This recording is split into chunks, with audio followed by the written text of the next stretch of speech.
오늘 본문의 내용은 이 사무엘이라는 한 유대인이 사무엘이라는 선지자에게 기름 부음을 받고 이스라엘의 초대 왕이 되는 과정의 첫 출발, 바로 그가 기름 부음을 받고 왕으로 임명받게 되었다 하는 그 내용을 다루고 있습니다.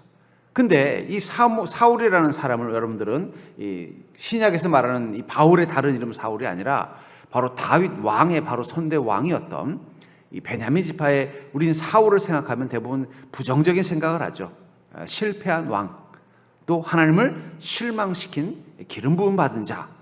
근데 우린 사울이 어떤 사람인지를 한번 생각해 볼 필요가 있어요. 그는 원래부터 왕이 될 생각도 없었고 왕이 될 만한 제목도 아닌 사람이었습니다. 그럼에도 불구하고 그는 사무엘에 의해서 기름 부음을 받고 어찌어찌하여 이스라엘의 초대 왕이 되었습니다.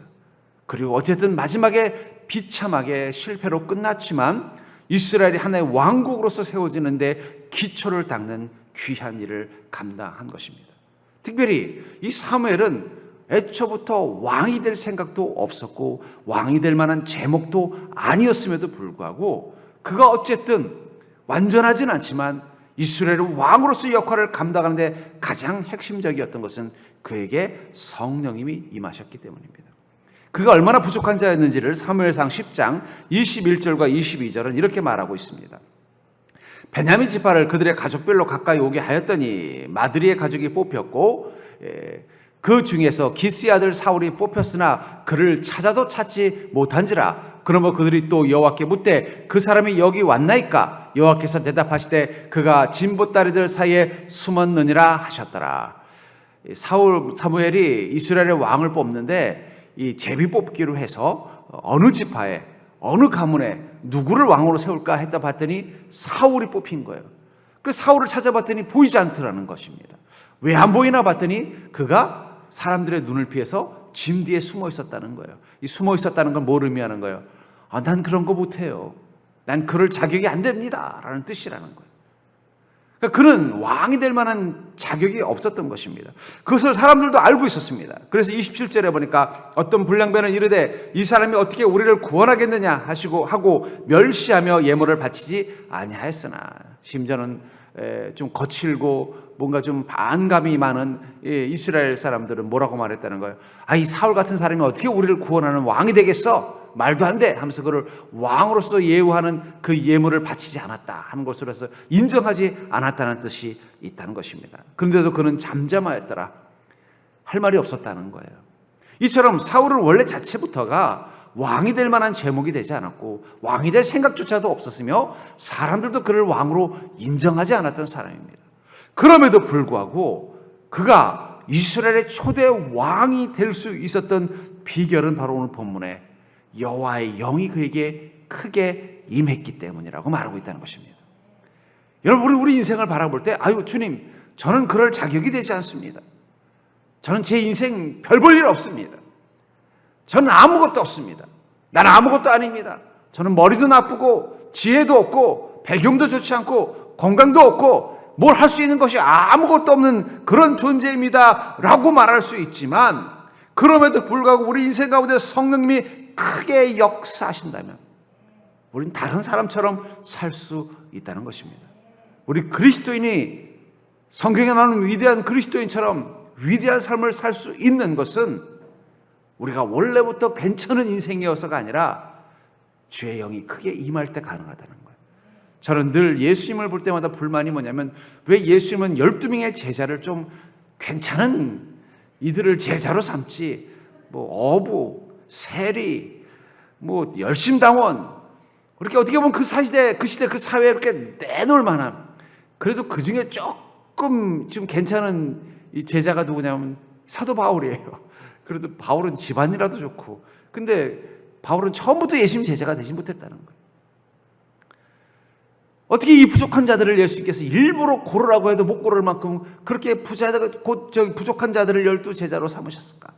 분명히 예수님을 따르는 사람 중에는 아리마대 요셉도 있었고 니고데모도 있었는데 그들을 차라리 12제자로 삼았으면 우리가 다 동감하고, 그래, 이런 사람이면 예수님 제자가 될 만하지 했을 텐데, 아니면 아예 그냥 화끈하게 삭개오처럼 세리지만 최고의 부자라서 뭔가 자기 인생을 멋지게 쓸 수 있는 그런 사람을 12제자로 쓰셨으면 좋은데, 그것도 아니고 존재감도 약간 이들을 12제자로 삼았던 이유는 그들에게 성령이 크게 영하면 다른 사람이 될 수 있다는 것을 더 분명하게 보여줌을 통해서 이런 놀라운 은혜의 삶을 살 수 있는 그리스도인은 어떤 특정한 누군가가 아니라 모든 우리도 해당된다는 것을 말씀해 주고 싶어서 그런 것은 아닐까 하는 생각이 듭니다.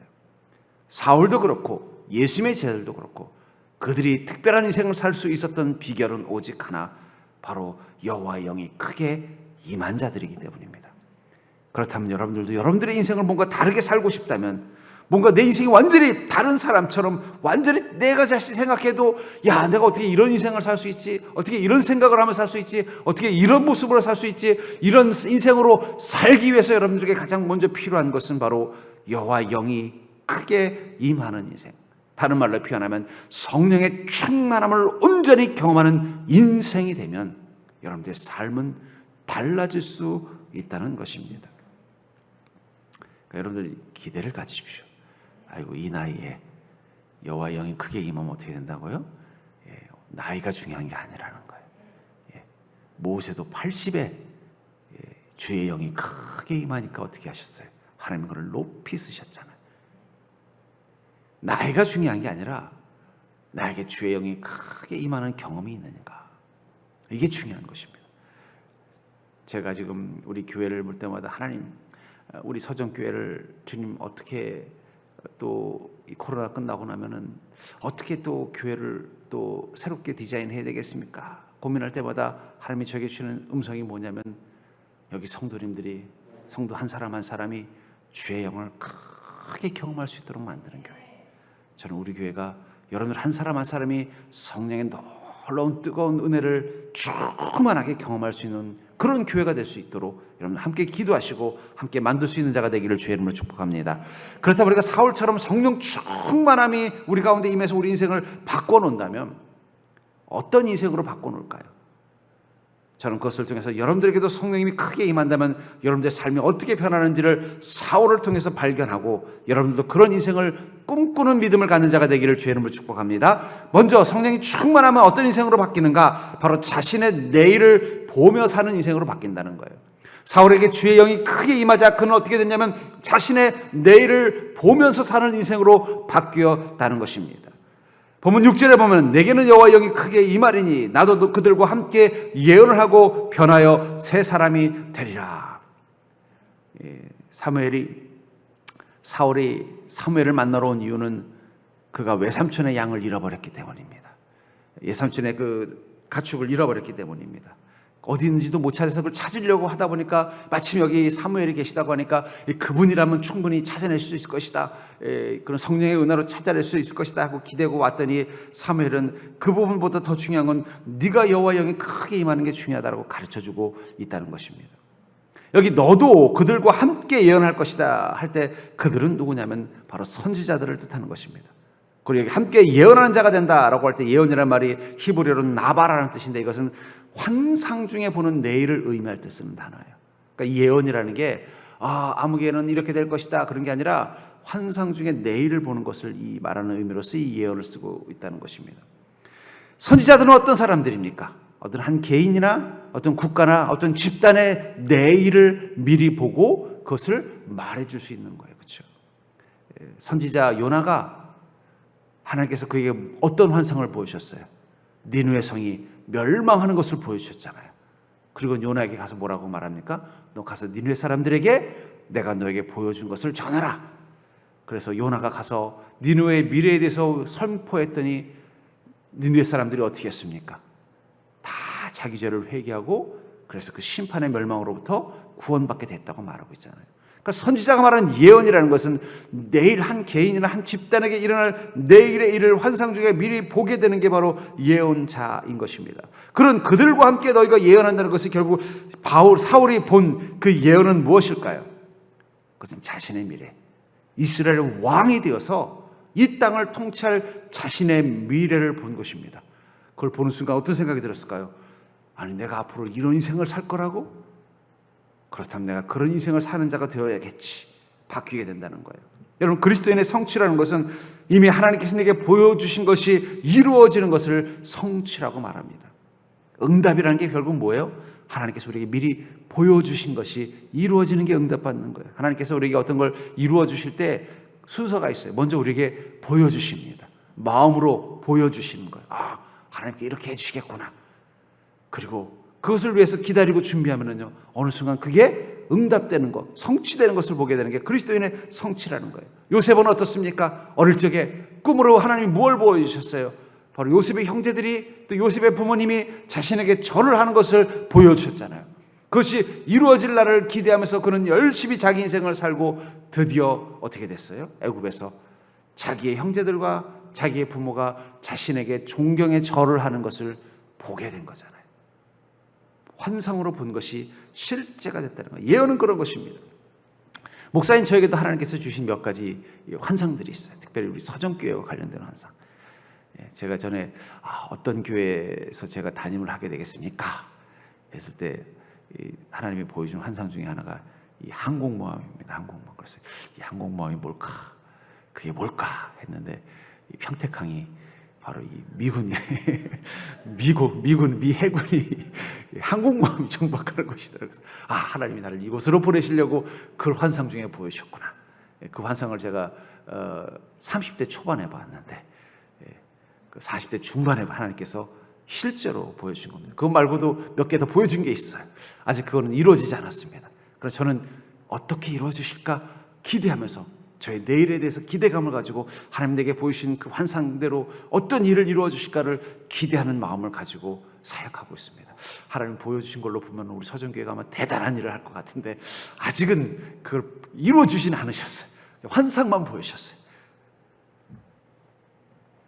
요한복음 19장 28절에 보면은 그 후에 예수께서 모든 일이 다 이미 이루어진 줄 아시고 성경을 응하게 하려 하사 이르시되 내가 목마르다 하시니, 예수님께서는 모든 게 이미 이루어진 걸 아시는 분이라는 거예요. 예수님은요, 모든 것이 다 이루어진 것을 보셨기 때문에 어떻게 한 것입니까? 이루어진 것처럼 오늘 행했다는 거예요. 성경을 응하게 하시려 하면 그건 무엇입니까? 성경을 통해서 하나님이 이미 이렇게 될 거라는 걸 나에게 말씀해 주셨기 때문에 이제 그게 이루어진 것처럼 오늘 내가 무엇을 해야 되는가? 십자가에서 성경에 분명히 내가 이곳에서 십자가에 달려서 목마르게 될 거라는 것을 성경이 예언하고 있고 그 일이 지금 이루어지게 됐구나. 그러니까 성경에 응하기 위해서 예수님이 일부러 목마르다 하셨다는 거예요. 진짜 목이 마르셔서 목이 마르다 하셨던 것도 있지만 성경은 뭐라고 말하고 있는 것입니까? 이미 예수님은 이런 상황이 될 것을 이미 환상을 통해 보셨고 이미 그게 이루어질 걸 아시고 이제 목마르다고 말씀하셨다라고 말하고 있는 것입니다. 저는 예수님과 마찬가지로 그리스도인도 주의 영이 강하게 임한 인생이 되는 순간 하나님 우리의 내일을 볼 수 있는 예언자가 되게 해준다는 거예요. 사울은 예언자가 될 자격이 없는 자입니다. 그럼에도 불구하고 하나님께서 그에게 성령의 충만함을 주자 어떤 일이 났다는 거예요. 선지자들처럼 자신의 미래를 미리 보게 되고 그것이 이루어진 것처럼 오늘 사는 자로 만들어줬다는 거예요. 그러니까 그리스도인의 인생에서 가장 중요한 것은 자신의 미래를 볼 수 있는 눈을 갖는 것입니다. 근데 그것은 우리가 갖게 하는 게 아니에요. 여러분들이 아무리 체계가 좋고 여러분들이 아무리 어떤 재주가 좋아도 여러분들의 미래를 알 수는 없습니다. 저랑 가깝지는 않지만 좀 아시는 분이 어디 서울의 큰 대기업의 증권 회사에 있다 그러더라고요. 그래서 좀 한번 부탁해서 주식 뭐 사면 좋은지 좀 알아보라 그랬더니 답이 모르는 게 뭐냐면 그걸 알았으면 내가 벌써 부자가 됐지 이러겠냐는 얘기 들었다는 얘기 듣고서 웃으면서 전문가도 뭐에 내일은 어떻게 되는지 모르는데 우리의 지혜 가지고는 모르는 거예요. 그러나 성령이 충만하면 성령이 우리에게 예언하는 자가 되게 해준다는 거예요. 아까 예언이 뭐라 그러죠? 나바가 환상 중에 내일을 보게 해주는 거라는 거예요. 우리의 미래를 우리가 어떤 인생을 살 건지를 보여주신다는 거예요. 그것이 이루어지는 줄 믿는 믿음을 갖추면요 그 순간부터 우리는 어떻게 되겠어요? 설레는 것입니다. 물론 여러분들이 본 미래가 암울한 미래를 하나님 보여주셨다면 여러분은 바로 회개하면서 여러분들의 삶을 다 바꾸셔야 되겠지만 하나님께서 뭔가 소망 같은 일들을 또 내일을 향해 기대하는 일들을 저에게 마치 항공모함에 보여주신 것처럼 보여주셨다면 여러분들은 어떻게 되겠어요? 소망을 가지고 오늘 그것이 이루어질 것을 믿는 믿음을 가지고 하루하루 살아가야 된다는 것입니다. 그런 은혜를 누리려면 제일 중요한 게 뭐라는 거예요? 하나님의 영이 크게 임하는 경험이 있어야 된다는 거예요. 사울은 예언자가 될 사람이 아닙니다.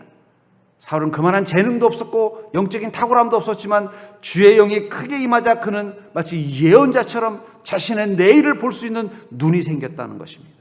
그 눈을 가지고 왕의 자리를 위해서 열심을 다해서 드디어 이스라엘의 왕이 될 수 있었다는 것입니다. 그렇다면 여러분들 지금 필요한 것은 왜 성령 충만합니까? 성령 충만해야 여러분들 내일을 볼 수 있기 때문입니다. 여러분들 내일을 봤는데 하나님이 좋은 것을 보여주셨다면 여러분들은 어떤 마음으로 하셔야 된다고요? 예수님처럼 그게 이미 이루어진 줄 믿고 다 이루어진 것처럼 살아야 된다는 거예요. 그게 믿음으로 사는 거예요. 그렇게 살려면 제일 먼저 뭐가 중요하다는 거예요? 내일이 보여야죠. 하나님의 약속이 보여야죠. 그러려면 여러분 우리 다시 한번 성령 충만함을 회복해야 될 줄 믿습니다. 두 번째로 사울처럼 성령 충만함이 바꾸는 인생의 특징은 바로 성령님의 역사를 느끼는 인생이 된다는 거예요. 성령이 충만하면 주의 영이 크게 임하면은요 성령의 역사가 느껴진다는 거예요. 여러분들 귀신 본 적 있으세요? 저는 귀신을 몇 번 본 적이 있습니다. 물론 눈으로 본 것은 아니고 느낀 적이 있어요. 아주 강하고 악한 영이 있었던 걸 느낀 적이 있어요. 한 번은 기도원에 갔다가 그걸 강렬하게 느껴가지고 막 온몸이 막 떨리고 그랬는데 알고 봤더니 그 사람이 아주 고약한 이단에 사로잡힌 사람이더라고요. 악한 영이 있어요. 느껴지더라고요. 귀신도 느껴지는데 성령님이 느껴진다면 뭐가 두렵겠습니까? 그렇죠? 성령님이 나와 함께 계심이 느껴지고 성령님이 내 인생 가운데 행함이 느껴진다면 뭐가 두렵겠습니까? 본문 7절에 보니까 이 징조가 내게 임하거든 너는 기회를 따라 행하라. 하나님이 너와 함께 하시느라. 주의 영이 크게 임하는 그 놀라운 징조가 너에게 임하면 어떻게 하라고 말씀하고 있어요? 너는 기회를 따라서 행하라. 너와 함께 할 것이다. 이 본문의 이 6절과 7절을 공동번역이라는 성경에서 이렇게 설명하고 있습니다. 그때 여호와의 기운이 갑자기 내리덮쳐 그대도 그들과 함께 신이 들려 아주 딴 사람이 될 것이요 이런 일이 일어나거든 하나님께서 함께 하시는 것이니 할 수 있는 일은 무엇이든지 마음대로 하시오. 오늘 본문의 내용을 이 공동복이라는 성격에서는 뭐라고 설명하고 있냐면은 하나님의 그 성령 여호와의 기운, 성령의 그 강렬한 힘을 말하는 것이요. 그것이 너에게 임한다면은 그 순간 마치 성령의 충만한 아주 딴 사람이 될 것이라는 것입니다. 그러면 이런 일들이 일어나거든 하나님께서 함께 하시는 것이니까 할 수 있는 일은 무엇이든지 마음대로 하라. 딴 사람이 된다. 성령 충만하면 우리는 딴 사람이 된다는 거예요. 여러분들 저기 그 무당도 귀신이 좀 제대로 들어간 무당은요 갑자기 목소리가 달라지고 행동이 달라져요. 이거 사기가 아니에요. 다만 그 안에 누가 들어간 거예요? 하나님의 영이 아닌 것이 안타까운 일이지 귀신이 들어가도 목소리가 달라지고 행동이 달라지고 신통력이 생기는데 성령님이 우리 안에 충만히 임한다면요 어떻게 이게 비교가 되겠습니까? 사울은 지금 성령님이 강력하게 임하는 순간 어떻게 됐는가? 아주 딴 사람이 됐다는 거예요. 그리고 뭐라고 말하고 있습니까? 너는 이미 하나님과 함께 한다는 증거이니까 무엇을 하든지 마음대로 하라. 무엇을 하든지 마음대로 하라. 이 기회를 따라 행하라는 얘기는 무엇일까요? 성령님이 함께하는 순간 사울의 눈에 무엇이 보이는 것입니까? 자기 가운데 역사하시는 하나님을 보이는 거예요. 여러분 성령의 사람들은 왜 성령의 사람들인가? 자신 속에서 임하시고 자기 환경 속에서 역사하시는 하나님이 보이는 거예요. 여러분 우렁각시라는 동화 알지요?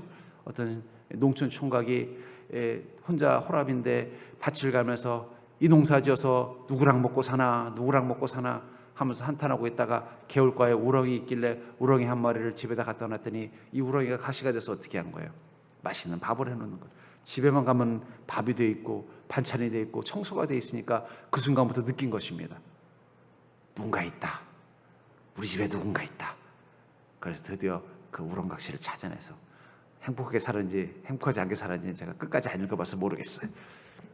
여러분들 성령이 충만하면요 보이진 않지만 성령님이 나와 함께 있구나 이게 느껴지는 거예요.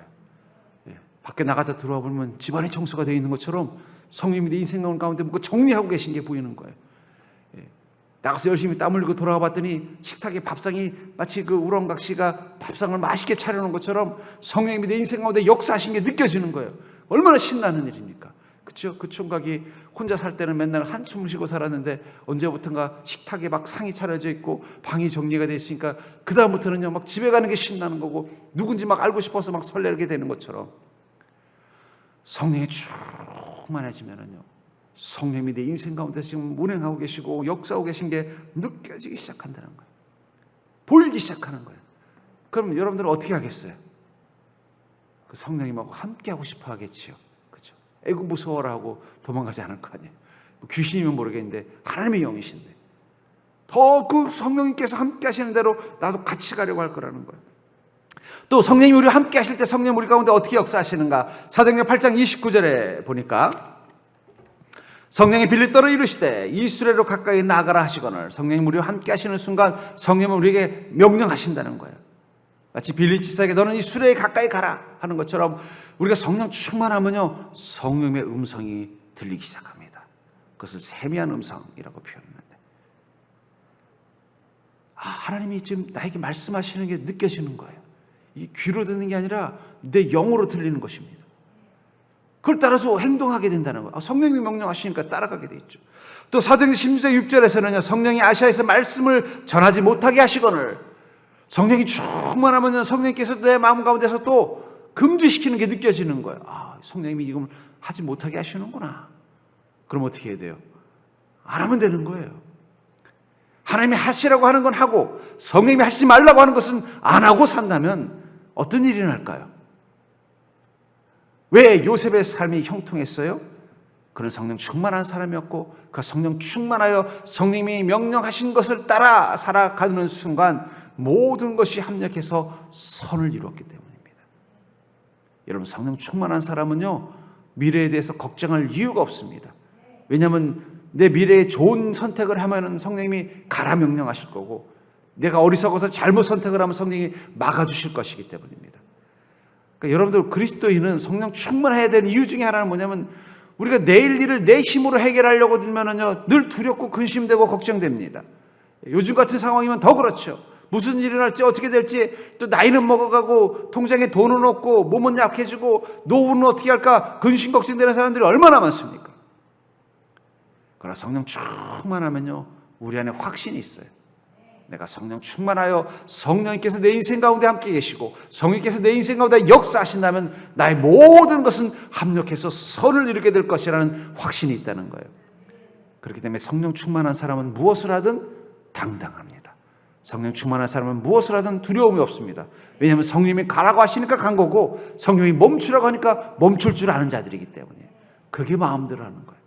성령 충만한 사람은요 성령님이 이끄시는 대로 하는 게 자기가 원하는 대로 하는 거예요. 기회가 있는 대로 하는 것입니다. 그게 너무 기쁘고 신이 나는 거예요. 막 성령이 충만하고 막 성령님이 막 뜨겁게 느껴지고 막 사모가 되고 막 내 안에 그 성령님께서 너무너무 소중하게 느껴지면요 내 뜻 내 생각대로 하고 싶은 마음이 싹 달아나요. 성령께서 말씀하시는 대로 행하고 싶어지는 거예요. 성령님께서 원하시는 대로 살고 싶어지는 거예요. 성령이 충만해지면요 내 뜻, 내 생각, 내 원대로 내 맘대로 하는 게 되게 의미 없어 보이고 왜 내가 그래야 되는지 이유를 모르겠고 그렇게 하는 게 어리석어 보인다는 거예요. 그러니까 성령 충만한 사람은요 자기 고집대로 사는 사람 보면 그 사람이 멋지게 보이는 게 아니라 어리석게 보이는 거예요. 자기 뜻대로 살면서 자기는 자유롭게 산다고 하는 사람 보면은 한심해 보이는 거예요. 왜냐하면 우리는 성령께서 나의 인생 가운데 강력하게 역사하시는 그 성령님, 그분을 따라 가기만 하면은 모든 것이 합력해서 선을 이루는 인생을 산다는 것. 그 성령님이 내 인생 가운데 막 행하시는 일들이 너무 놀라운 것을 보게 되면 막 그 기쁨 때문에 굳이 내 뜻대로 살고 싶은 마음이 없어지는 거예요. 그렇잖아요. 여러분 집에 함께 사는 사람이 알고 보니까 백종원 씨라면은요, 여러분 저녁밥을 누가 하고 싶었으면 좋겠어요? 백종원 씨가 해줬으면 좋겠지 않겠습니까? 그분이 해주기를 바라고, 그분이 해주면 뭐 내가 안 해도 뭐 상관없고 뭐 설거지만 하라고 해도 좋지 않겠어요? 성령께서 여러분들의 인생을 다 요리해 주시고 만들어 주신다면 굳이 내가 꼭 내 인생을 요리하려고 애쓸 필요도 없고 그런 고집을 부릴 필요가 없는 거예요. 백종원 씨 앞에서도 내가 더 잘한다고 고집 부리는 사람이 멍청한 사람이죠. 우리는 성령과 왜 동행하면은 내 자아를 내려놓고 내 생각을 내려놓고 내 뜻을 내려놓느냐? 성령님이 강요해서 그런 게 아니라 그럴 필요를 못 느끼기 때문이에요. 성령님이 행하시고 성령님이 역사하시고 성령님이 말씀하시는 대로 가는 게 내 인생의 최고의 선택이 되고 최고의 결과가 될 거라는 걸 보기 때문이에요. 그걸 맛보게 되는 것입니다. 전 여러분들이 그런 멋진 인생을 사는 자가 되기를 주의 이름으로 축복합니다. 그것은 성령 충만한 자만이 경험한다는 거예요. 주를 보는 눈을 허락하소서. 네. 그러니까 여러분들 늘 기도하셔야 하나님, 제가 성령 충만해서 제가 주님의 눈을 볼 수 있는 믿음의 눈을 뜨게 해 주시옵소서. 성령이 내 인생 가운데서 하시는 그 일들을 보면서 그 기쁨으로 사는 자가 되게 해 주시옵소서. 여러분들 그런 믿음 되기를 주의 이름으로 축복합니다. 지금도 성령님이 여러분들과 함께 하십니다. 지금도 성령께서는 여러분들의 인생 가운데 역사하기를 원하십니다. 여러분들 가정을 변화시키고 여러분들의 일터를 변화시키고 여러분들의 육신을 변화시키고 여러분들의 인생을 바꿔주기를 원하신다는 거예요. 마치 사울을 딴 사람 만든 것처럼 말입니다. 그런 걸 위해서 여러분들에게 오직 필요한 것은 주의 영이 내 인생 가운데 완전한 주인이 되시도록 그분에게 내 모든 것을 맡기고 그분이 행하시도록 내 삶의 힘을 빼고 맡기고 나아가기만 한다면, 그리고 그분이 행하심을 보는 눈만 있다면, 그분을 따라가겠다는 마음으로 살기만 한다면 우리의 삶은 복된 삶으로 나아갈 줄 믿습니다. 세 번째로 성령 충만한 이 바꿔놓는 인생의 특징은 바로 예언이 이루어지는 것을 경험하는 인생이 된다는 거예요. 아까도 말한 것처럼 예언이 이루어지는 기쁨. 여러분, 사람이 사는 인생의 기쁨이 여러 가지 있지만 하나님이 미리 보여주시고 그것이 이루어지는 것을 보는 기쁨은 얼마나 큰 기쁨이겠습니까? 본문 9절에 보니까 그가 사무엘에게서 떠나려고 몸을 돌이킬 때 하나님이 새 마음을 주셨고 그날 그 징조도 다하니라. 사무엘이 예언을 한 거예요. 예언한 것을 듣고 또 이제 사무엘이 곁을 사울이 떠나려고 하는 순간 성령께서 그에게 강하게 역사해서 그 마음이 어떻게 된 거예요? 새로운 마음. 과거에 어떤 겁이 많고 회의적이고 비판적이고 그런 마음이 아니라 주님의 은혜가 믿어지고 약속이 믿어지고 내 인생 가운데 하신 그 일들이 믿어지는 그 마음이 생기고 실제로 자기에게 일어난 일들이 보니까 사무엘을 통해서 예언했던 일들이 다 이루어지는 것을 보게 됐다는 것입니다. 여기 징조도 다 응하니라 해서 이 징조라는 말이 히브리어로 오트라는 단어를 쓴다. 이 말은 드러나다는 뜻이에요. 예언이 실제가 되는 것을 보게 된다는 거예요. 그러니까 사울이 얼마나 신나겠어요. 아니, 사무엘이 예언한 거에 막 내 인생 가운데 일어나는 거예요. 막 그걸 보니까 그다음부터 용기가 생기는 것입니다. 자신감이 생기는 거예요. 원래는 겁도 많고 두려움도 많고 의심도 많고 자신감도 없고 열등감이 많았던 사울이었는데 성령께서 강하게 임하시면서 자기의 미래에 대해서 예언할 수 있도록 보게 해주셨고 그 본 것들이 하나씩 하나씩 이루어지는 걸 물길 때마다 자기 인생에 대한 자신감이 생긴 거예요. 그리고 거침없이 이제는 이스라엘의 왕으로서의 삶을 살게 된다는 것입니다. 여러분, 그리스도인의 가장 큰 기쁨, 세상 사람들이 누리지 못하는 가장 큰 기쁨은 하나님께서 우리에게 보여주신 미래를 우리가 삶 속에서 하나씩 경험하게 된다는 것입니다. 성경은 그런 의미에서 다 예언서예요. 성경에 있는 말씀은 주님을 믿고 따르는 자가 어떤 내일을 살게 될지를 이야기하고 있는 것입니다. 그러니까 말씀이 믿어지면요, 여러분들의 인생에 일어날 주님의 일들이 믿어지기 시작하는 거예요. 그리고 보면요, 정말 말씀대로 되네. 주님 말씀대로 살았더니 말씀대로 되는구나. 얼마나 신납니까? 말씀대로 살았더니 말씀대로 된다는 거예요. 하나님이 행하신 일을 하고 하지 말라는 일을 하지 않고 그리고 살았더니 하나님 너에게 약속한 것들을 다 이루게 해주시는 것을 하나씩 보는 기쁨 얼마나 신납니까? 그렇죠? 전 여러분들이 하나님이 여러분들에게 주신 그 약속들이 여러분의 삶 가운데 구체적으로 경험되어지는 놀라운 은혜를 누리길 수 있기를 주의 이름으로 축복합니다. 그건 세상 사람들은 누리지 못하는 기쁨이라는 거예요. 오직 그리스도인만이 누릴 수 있는 기쁨. 하나님이 약속한 것들이 내 삶 가운데서 하나씩 이루어지는 기쁨. 그게 바로 응답의 기쁨이라는 것입니다. 그것을 위해서 먼저 필요한 건 뭐예요? 먼저 하나님 주신 그 예언, 환상을 봐야죠. 우리의 미래를 볼 수 있는 믿음의 눈이 있어야 된다는 거예요. 그리고 그것이 이루어질 것을 믿고 집중하면서 내 삶이 주님이 말씀하신 대로 살아가며 성령의 역사하심에 맡기고 나아가면요, 그것들이 실제로 구체적으로 내 삶 가운데 하나씩 일어나고 이루어지고 드러나게 되는 거. 아까 징조가 뭐라고 그랬어요? 드러내다라는 뜻이라고 했죠. 하나씩 드러나는 순간 나는 복을 누리는 인생으로 살게 되는 것입니다. 그러니까 그리스도인이 복된 인생이 된다는 건 하나님이 우리에게 하신 약속, 미래에 일어날 예언들이 이제는 실제가 되는 것을 경험하는 게 복을 누리는 것입니다. 그래서 히브리서 13장 21절에 보면은 모든 선한 일에 너희를 온전하게 하사 자기 뜻을 행하게 하시고 그 앞에 즐거운 것을 예수 그리스도로 말미암아 우리 가운데서 이루시기를 원하노라. 주님께서는 어떻게 하신다고 말하고 있어요? 그 앞에 즐거운 것, 주님 보시기에 즐거운 것들을, 하나님 보시기에 즐거운 것들을 예수 그리스도로 말미암아 우리 가운데서 이루시기를 원하신다. 하나님은요, 우리와 함께 하시면서 우리를 향해서 어떤 마음을 가지고 계시느냐? 하나님의 기쁜 것들이 우리 가운데 이루어지기를 원한다는 것입니다. 여러분들이 어디 맛있는 식당에 가서 맛있는 음식을 먹고 나면은 어떤 생각을 하세요? 아이고, 이거 나중에 우리 아이 데리고 와서 먹어봐야지. 우리 아내나 남편 데리고 와서 먹어봐야지. 우리 어머님 아버님 모시고 와서 먹어봐야지. 그런 생각 하시잖아요. 그렇죠? 안 하고 그냥 나 혼자만 먹겠다고 하는 사람은, 그 사람은 좀 한번 생각해 볼 사람이 있어요. 사람이에요.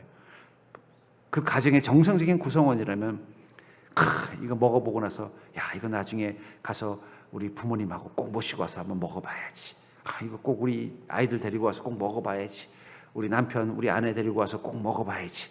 거기에 더해서 여러분들은 우리 교회 목사님도 꼭 모시고 와서 먹어봐야지. 이런 생각도 해볼 수 있는 자가 되기를 주의 이름으로 축복합니다. 그런 것처럼 하나님께서는 어떤 마음을 가지고 우리를 본다는 거예요? 하나님이 기뻐하시는 것. 여러분들 마치 맛있는 걸 경험해봤을 때, 즐거운 걸 보았을 때 그걸 나누고 싶은 것처럼 하나님이 기뻤던 것들이 우리도 경험될 수 있도록 해주고 싶어하는 마음으로 우리와 함께 계신다는 거예요. 그러니까 하나님이 여러분들을 바라볼 때 어떻게 해요? 내가 행복했던 것들을 너희도 느끼게 해주고 싶다. 내가 기뻤던 것들을 너희도 누리게 하고 싶다. 그런 마음 가지고 우리와 함께 하고 계신다는 거예요.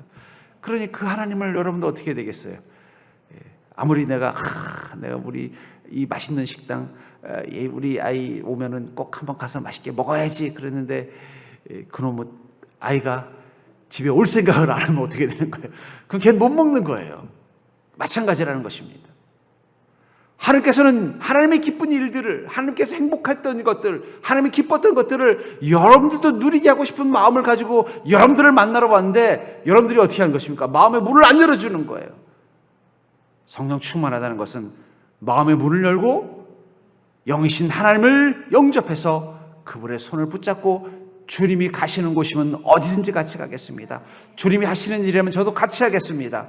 주님의 기쁨 가운데 저도 동참하는 자가 되게 해주시옵소서. 그 마음 가지는 게 바로 성령 충만한 것입니다. 그럼 주님은 어떻게 하실까요? 그래, 내가 이런 일로 기뻤는데도 그 기쁨 가운데 함께 하자. 그게 바로 우리가 인생의 세상 사람들은 누리지 못하는 특별한 기쁨을 누리게 되는 것입니다. 그게 바로 성령 충만함이라는 거예요. 그렇기 때문에 우리는 성령 충만함을 삼하는 자가 되셔야 돼요.